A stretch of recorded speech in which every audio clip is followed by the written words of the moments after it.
Hey everyone, welcome back to Def Bytes. आज हमारा तीसरा लेक्चर है फर्स्ट सेक्शन का, जिसमें हम हैश स्ट्रक्चर्स के बारे में बात करेंगे। हम SHA 256 और hash pointer, hash tables, link list, blockchain और मर्कल ट्री के बारे में बात करेंगे। सबसे पहले है SHA 256। इससे प्रीवियस वीडियो में हमने इन डेप्थ में पढ़ा है कि SHA 256 क्या है, हैशिंग फंक्शंस क्या होते हैं। SHA 256 एक हैशिंग फंक्शन है। अब हैशिंग फंक्शन क्या होते हैं? हैशिंग फंक्शन बेसिकली एक ऐसे मैथमेटिकल फंक्शंस हैं जो कि किसी भी साइज़ का इनपुट लेते हैं और हमें एक फ़िक्स साइज़ का आउटपुट दे देते हैं। सिमिलरली SHA 256 भी एक हैशिंग फंक्शन है जो कि SHA 2 फैमिली का पार्ट है। ये मर्कल डेमगेट कंस्ट्रक्शन पे बेस है। अब इसके इंटरनल स्ट्रक्चर की बात करते हैं। ये क्या करता है कि जो हम मैसेज देते हैं उसे चंक्स में डिवाइड करता है। हर एक ब्लॉक 512 बिट्स का होता है। फिर जो ब्लॉक है उसको कंबाइन करता है वो प्रीवियस कंप्रेशन फंक्शन के आउटपुट के साथ। उसको कंबाइन करने के बाद नेक्स्ट कंप्रेशन फंक्शन को दे देता है। कंप्रेशन फंक्शन बेसिकली एक फ़िक्स साइज़ का इनपुट लेता है और हमें एक फ़िक्स साइज़ का आउटपुट देता है इनपुट को रिड्यूस करके। अब जो पहला मैसेज ब्लॉक होगा उसके लिए तो उससे पहले कोई कंप्रेशन फंक्शन तो होगा नहीं, तो उसे इनपुट कहाँ से मिलेगा? बेसिकली तब उसे इनपुट इनिशियलाइजेशन वेक्टर से मिलता है। इनिशियलाइजेशन वेक्टर एक सेट होता है जहाँ पे फर्स्ट 8 प्राइम नंबर्स को हेक्साडेसिमल में कन्वर्ट करके उनका रूट लेके फिर उसके फ्रैक्शनल पार्ट को अलग करके उसे हेक्साडेसिमल में कन्वर्ट करके स्टोर कर दिया जाता है। वो इनिशियलाइजेशन वेक्टर का पार्ट बन जाते हैं जो कि 256 बिट्स का होता है।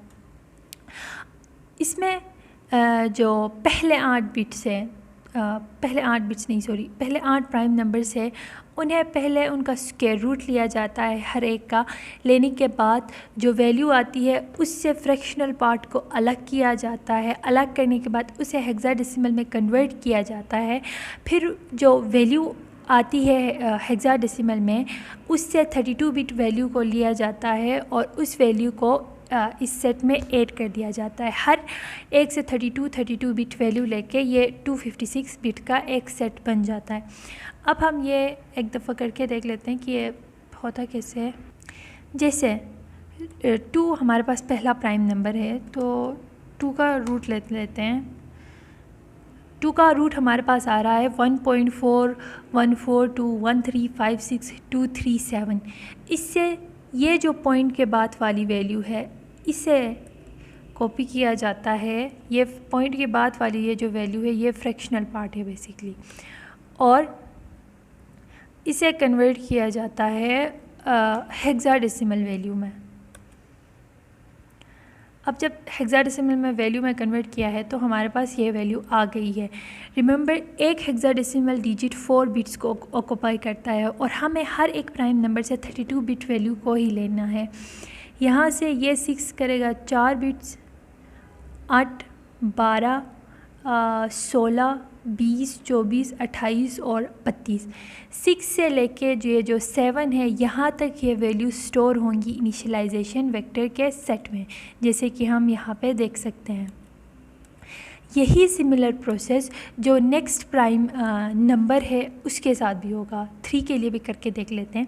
हमारे पास जब हमने रूट ऑफ 3 इक्वल होता है 1.732050800757 के। यहाँ से ये जो फ्रैक्शनल पार्ट है इसको हम कॉपी करेंगे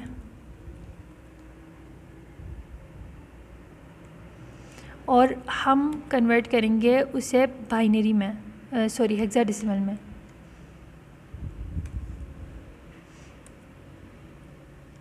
हमारे पास वैल्यू आ रही है BB67A85606AA C21D8B। यहाँ से भी हमने 32 बिट वैल्यू को कॉपी करनी है और 32 बिट वैल्यू लेनी है जो कि इनिशियलाइजेशन वेक्टर में ऐड हो जाएगी। 8, 16, 24, 28 और 32, 20 से लेके ये 5 तक ये वैल्यू स्टोर हो जाएगी या पार्ट होगी इनिशियलाइजेशन वेक्टर का। अब ये इनिशियलाइजेशन वेक्टर जो फर्स्ट ब्लॉक है उसके साथ कंबाइन करके कंप्रेशन फंक्शन को दे दिया जाता है। बाकी जो आगे वाले ब्लॉक्स होंगे उन्हें जो कंप्रेशन फंक्शन का आउटपुट आ रहा है वही कंबाइन होके नेक्स्ट कंप्रेशन फंक्शन को दे दिया जाता है। अब लेट्स सपोज, क्या आपने कभी सोचा है कि मैसेज तो हम किसी भी साइज़ का दे देते हैं, लेकिन वो फिक्स्ड ही साइज़ का हमें आउटपुट कैसे दे देता है हैश फंक्शन से जब गुज़रता है? तो तब क्या किया जाता है कि उसे ब्लॉक्स में डिवाइड किया जाता है। जैसे कि लेट्स सपोज हमारा जो इनपुट मैसेज था उसमें 900 वर्ड्स थे। 900 वर्ड्स, एक जो वर्ड है वो 8 बिट्स, एक बाइट को ऑक्यूपाई करता है। अब हम जानेंगे कि 900 वर्ड्स अगर हमारा जो टेक्स्ट है उसमें है, तो इनपुट है उसमें है, तो वो कितने बिट्स को ऑक्यूपाई करेगा। ये जानने के लिए हम 900 को मल्टीप्लाई करेंगे 8 से, जिससे हमें पता लग गया कि 900 वर्ड 7200 बिट्स को ऑक्यूपाई कर रहे हैं। अब मैंने बताया था कि हर एक ब्लॉक 512 बिट्स का होता है। अब हम जानेंगे कि अगर उसमें 7200 बिट्स हैं तो ये कितने ब्लॉक्स बना सकता है। ये जानने के लिए हम 7200 को डिवाइड करेंगे 512 से, जिससे हमें पता चलेगा कि कितने ब्लॉक्स हमारे पास बन सकते हैं। हमारे पास बन रहे हैं 14 फुल ब्लॉक्स और एक पार्शियल ब्लॉक बन रहा है। 14 फुल ब्लॉक्स बनने का मतलब क्या है? 14 जो ब्लॉक्स बन रहे हैं वो कम्प्लीटली फिल हो रहे हैं, मतलब कि जो 512 बिट्स की लिमिट है वो कम्प्लीटली फिल हो रही है। उसमें जो हमारे पास टेक्स्ट है उसकी वैल्यू 512 बिट आ रही है। लेकिन जो एक 15th वाला ब्लॉक है वो पार्शियल ब्लॉक है, मींस वो कंप्लीट नहीं हो पा रहा। उसमें जो मैसेज का इनपुट है या उसमें जो मैसेज ब्रेक होके आ रहा है उसकी लेंथ छोटी है।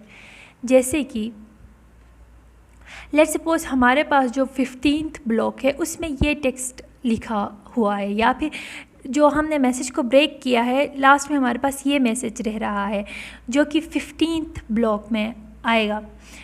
इसको क्या किया जाता है? बाइनरी में कन्वर्ट किया जाता है। अब हमें ये तो पता है कि हम अगर कंप्यूटर में कोई भी वर्ड टाइप करते हैं तो वो वर्ड ऐसे ही स्टोर नहीं होता, बल्कि उसके कॉरस्पॉन्डिंग कोई आस्की वैल्यू होती है, जो वैल्यू बाइनरी में कन्वर्ट होती है वो वैल्यू स्टोर होती है।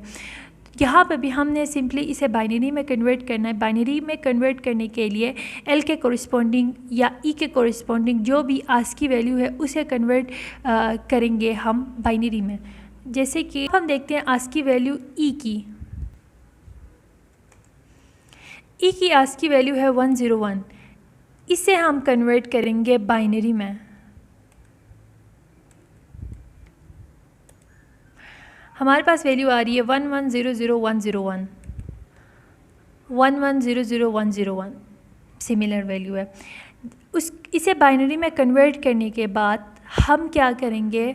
हम काउंट करेंगे कितने बिट्स हैं, यानी हमारा ये जो टेक्स्ट है ये कितने बिट्स ऑक्यूपाई कर रहा है। मैंने कहा था एक लेटर 8 बिट्स को ऑक्यूपाई करता है।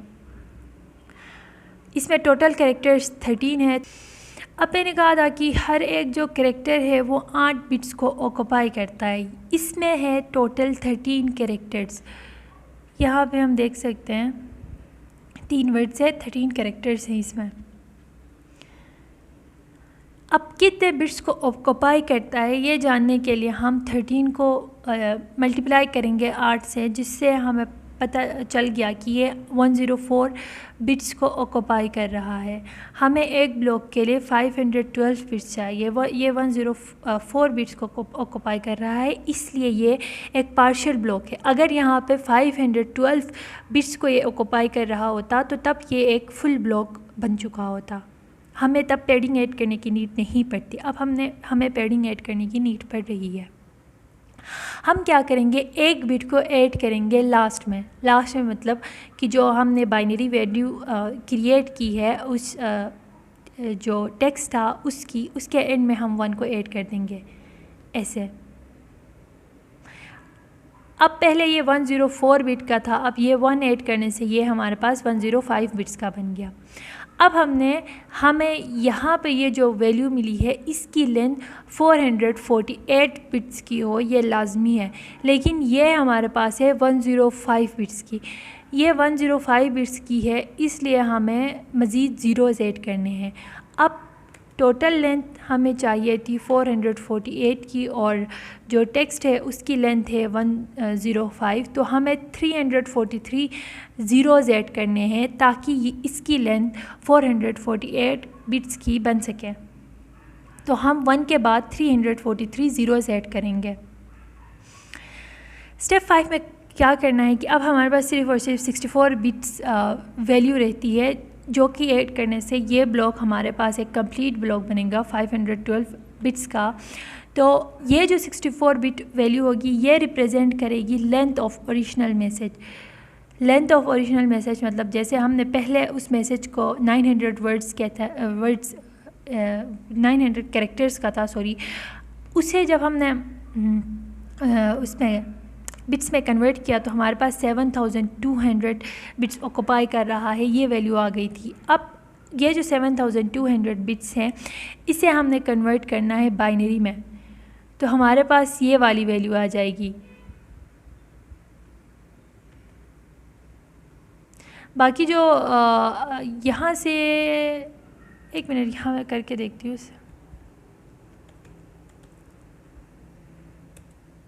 हमारे पास ये वाली वैल्यू आ रही है। बाकी 64 बिट्स का बनाने के लिए हम इसके लेफ़्ट साइड पे ज़ीरोज़ ऐड करते जाएंगे। कितने ज़ीरोज़ ऐड करेंगे?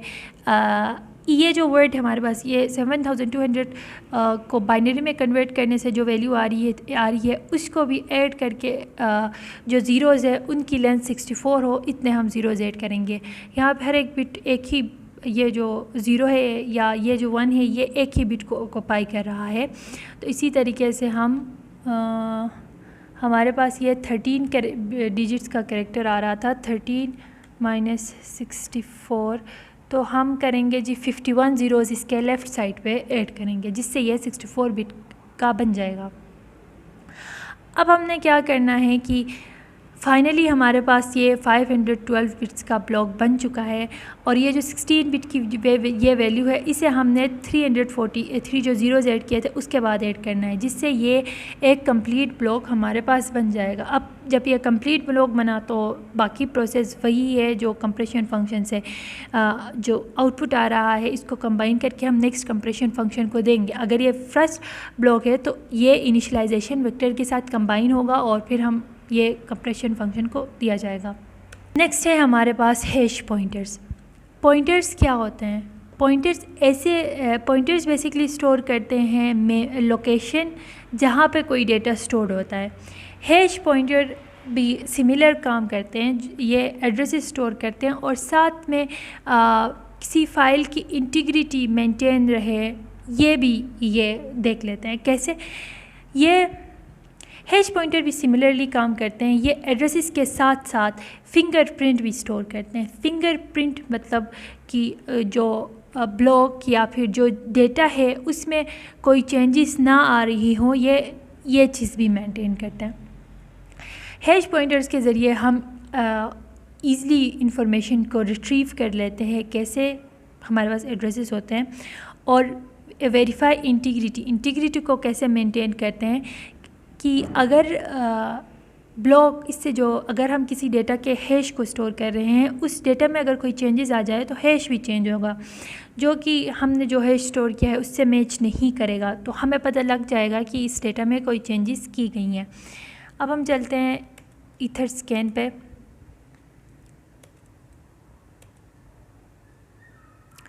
लेट्स ओपन दिस ब्लॉक जो कि 4 सेकेंड पहले ऐड किया गया है। यहाँ पे ये जो पेरेंट हैश है ये पॉइंट कर रहा है प्रीवियस हैश को, जो कि एक हैश पॉइंटर है।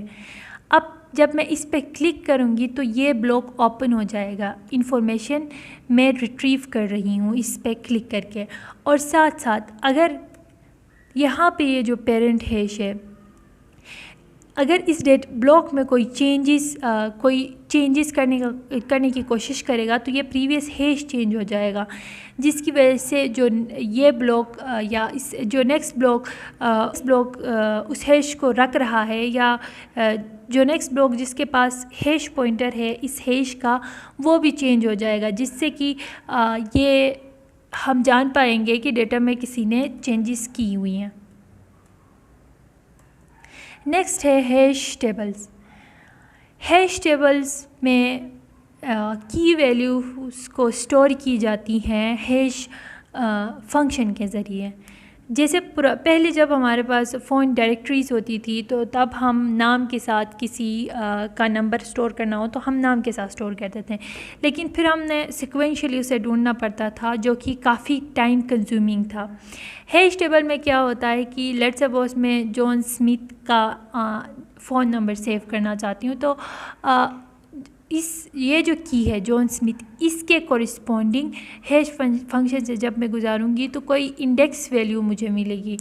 उस इंडेक्स वैल्यू या बकेट वैल्यू पे मेरा फ़ोन नंबर नहीं, सॉरी, जॉन स्मिथ का फ़ोन नंबर स्टोर होगा हैश टेबल में, जिसके ज़रिए जो रिट्रीव करना मेरे लिए इजी होगा। क्योंकि अगर मैं रिट्रीव करना चाहती हूँ तो मुझे सिंपली जॉन स्मिथ नेम लिखना पड़ेगा, जिससे ऑटोमेटिकली डायरेक्ट मैं उस लोकेशन पे पहुंच जाऊंगी जहां पे जॉन स्मिथ का नंबर स्टोर्ड है।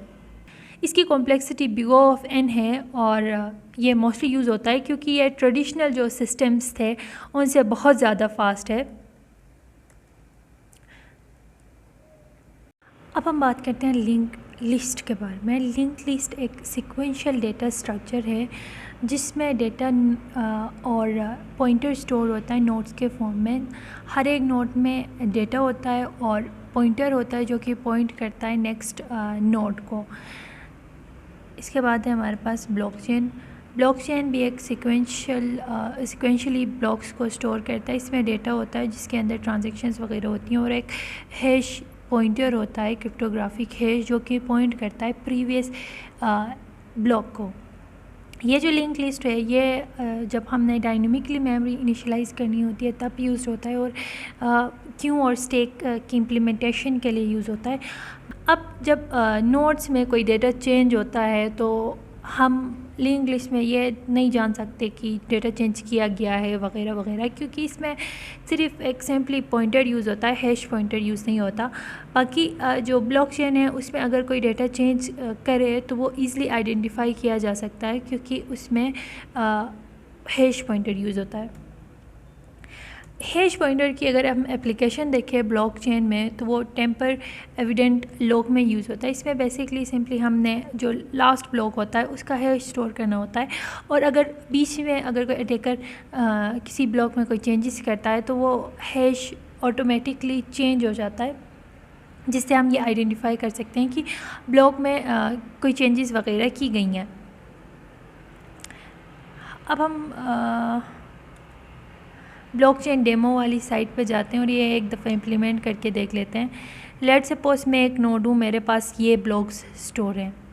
अटैकर क्या करता है कि यहाँ ये जो ब्लॉक है इसके डेटा फील्ड में वो कुछ ऐड कर लेता है, जिससे कि इस ब्लॉक का हैश चेंज हुआ, उसका नेक्स्ट जो ब्लॉक था जो कि प्रीवियस हैश को स्टोर कर रहा था वो चेंज हुआ और आगे जितने भी ब्लॉक्स थे सारे के सारे चेंज हो गए।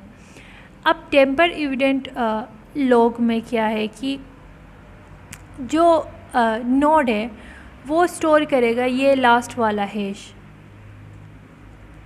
इसे वो स्टोर करेगा और अगर कोई अटैकर बीच में से किसी ब्लॉक में कोई चेंजेस करता है तो वो हैश कम्प्लीटली चेंज हो जाएगा आगे जितने ब्लॉक्स थे सब में, और वो कंपेयर करके देख सकता है कि क्या हैशेस सेम है या डिफरेंट है। डिफरेंट है तो वो ये बता सकता है कि ब्लॉक में किसी ने कोई चेंजेस की हुई हैं। अगर कोई ब्लॉक में कोई चेंजेस करता है तो आगे वाले सारे ब्लॉक्स इनवैलिड हो जाते हैं। उन्हें वैलिड करने के लिए माइनर क्या करेगा, माइन करने की कोशिश करेगा।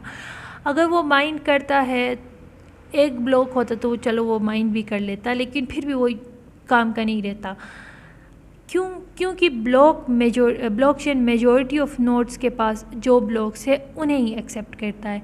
अगर कोई अटैकर चाहता है कि वो किसी ब्लॉकचेन में कोई चेंजेस करे तो उसके पास 50% या 51% ऑफ नोड्स का एक्सेस होना चाहिए। 51% नोड्स को उसे चेंज करने पड़ेगा, तभी ब्लॉकचेन में कोई चेंजेस वो कर सकता है। उसने क्या किया, लेट्स सपोज वो एक ही नोड में कोई चेंजेस कर रहा है, उसने इस ब्लॉक को माइन किया, फिर नेक्स्ट जितने ब्लॉक्स थे उन सब को माइन किया। कंप्यूटेशनली इनफिजिबल तो है उसके पास, लेट्स सपोज उसके पास टेक्नोलॉजी बड़ी अच्छी थी तो उसने ब्लॉक माइन कर लिया।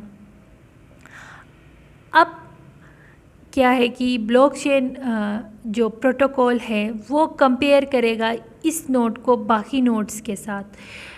बाकी जो मेजॉरिटी ऑफ नोड्स के पास अगर ये जो ब्लॉक नंबर 3 है इसमें अगर ये डेटा ऐड नहीं है, उसका हैश इस तरह नहीं है, तो प्रोटोकॉल क्या करेगा, जो मेजॉरिटी ऑफ नोड्स के पास जो ब्लॉक्स हैं उन्हें ऐड करेगा, मतलब ओवरराइट करेगा इन ब्लॉक्स को। तो जो अटैकर था जिसने इतना टाइम लगा के माइन किया, उसकी सारी मेहनत फजूल में गई। अगर किसी को कोई चेंजेस करनी भी है तो उसके पास मेजॉरिटी ऑफ नोड्स का एक्सेस होना चाहिए, या मेजॉरिटी ऑफ नोड्स को वो चेंज कर पाए, तभी ब्लॉकचेन में कोई चेंजेस करना पॉसिबल है, वरना पॉसिबल नहीं है। ब्लॉकचेन और हैशिंग की बात करें तो ब्लॉकचेन में मोस्टली काम या ब्लॉकचेन को सिक्योर बनाने में हैशिंग का बहुत बड़ा किरदार है। जैसे ये हैश पॉइंटर्स हो गए, कोई चेंजेस करता है हम ईज़िली जान सकते हैं कि चेंजेस के बारे में। उसके बाद प्रूफ ऑफ वर्क में माइनर्स हैश के ज़रिए ही कोई एक ऐसी वैलिड हैश फाइंड करते हैं जो डिफ़िकल्टी लेवल को मैच करती है, और तब वो अपना रिवॉर्ड हासिल कर सकते हैं। तो हैशिंग ब्लॉकचेन में एक क्रूशियल पार्ट प्ले करती है। नेक्स्ट है हमारे पास मर्कल ट्री, जो कि एक टाइप है बाइनरी ट्री का। इसे मर्कल हैश भी कहा जाता है।